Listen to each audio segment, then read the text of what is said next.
क्या एजिंग के साथ होने वाले इश्यूज की वजह ग्रेविटी है? ये क्वेश्चन किया है जोमैटो के फाउंडर दीपिंदर गोयल ने। You may have come across this tweet जिसमें उन्होंने ग्रेविटी एजिंग हाइपोथेसिस के बारे में बात किया है। जैसा कि इसका नाम है, according to Goyal, one of the reasons why we age is because of gravity. कैसे? I read the research paper, and वैसे तो इसे रिसर्च पेपर कहना गलत होगा, it's more like a simple idea. And ये वीडियो थोड़ी लंबी होने वाली है, but watch till the end because things are going to get very interesting. So the main idea behind this GAH यानी कि gravity ageing hypothesis is that कि gravity की वजह से बॉडी को ब्रेन तक ब्लड पहुंचाने में जो इश्यूज होते हैं वो ओवर टाइम कॉज करते हैं एजिंग। सिंस हार्ट को ब्लड ब्रेन तक पहुंचाना है ऊपर एंड ग्रेविटी पुल डाउन करती है नीचे, इसी प्रेशर से सारे एजिंग के सिम्टम्स आते हैं। Now the idea is very simple. In fact, उन्होंने इस रिसर्च पे $25 million कमिट कर दिए हैं और उन्होंने ये भी कहा है कि 2 साल तक they tried to disprove this theory, but अब तक ऐसा कोई भी एविडेंस उन्हें नहीं मिला है जो इस आइडिया के अगेंस्ट जाए। And there are some problems in that. Let me explain. I appreciate that Mr. Goel is working on something interesting, but I think he's confusing a lot of things यहाँ पर।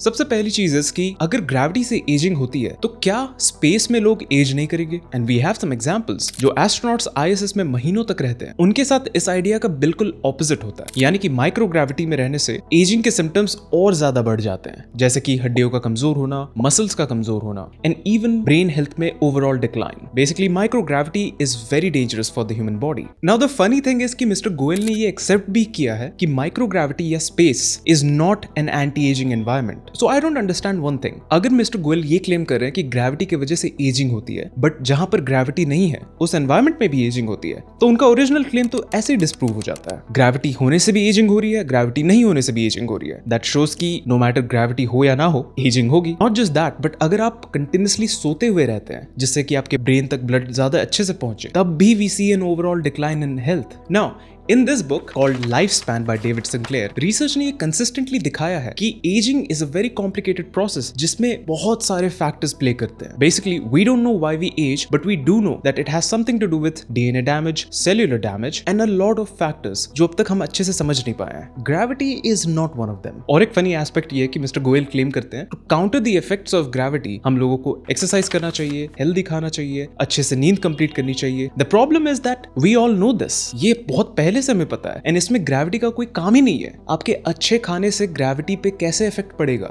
In fact उनके research paper का bulk is just citing studies that show that a good blood flow to the brain is important for a better brain health and better ageing. But हमें ये सब पहले से ही पता है मिस्टर गोयल, बट क्या हमें इस चीज को स्टूपिड कहना सही होगा?